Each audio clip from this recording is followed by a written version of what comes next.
આધ્યાત્મિકતાના ઉત્સવમાં એકતાની મિસાલ એટલે કે ઘાટવડના મુસ્લિમ સમાજ સમગ્ર દેશમાં જ્યારે જાતિ વિગ્રહ અને જાતિવાદી માનસિકતાનો પડકાર ઠેર ઠેર જોવા મળી રહ્યો છે, ત્યારે કોડીનાના ઘાટવડ ગામે હિન્દુ તેમજ મુસ્લિમ એકતાનું જલવંત ઉદાહરણ જોવા મળી રહ્યું છે। બનાવની વિગત અનુસાર કોડીનાના ઘાટવડ ગામમાં ચંદ્રમૌલેશ્વર મહાદેવના સાનિધ્યમાં 8 દિવસ જેમ કે તારીખ 13 થી 20 તારીખ સુધી 3 ગામ આયોજિત જેમ કે ઘાટવડ, નગડલા અને સુગાળાના આગેવાનો અને સ્વયંસેવકો દ્વારા સપ્તાહનું આયોજન કરવામાં આવ્યું છે।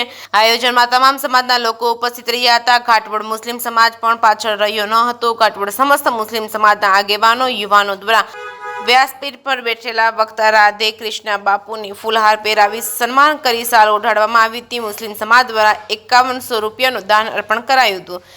અત્યારે જ્યારે ચારેકોર જાતિના નામે હિન્દુ મુસ્લિમના નામે ઝઘડાઓ તથા દંગાઓ તથા દુશ્મનની ચરણસીમાએ ઘાટવડ ગામની ઘટના ચર્ચાનો વિષય બની છે।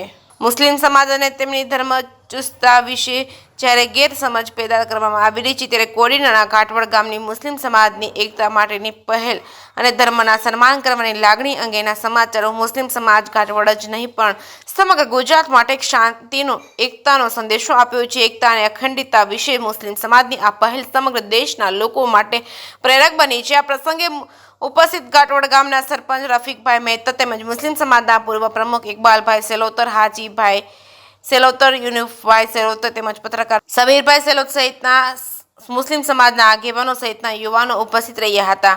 જે કે ગુજરાતી સાથે સબીર સેલોત, કોડીનાર।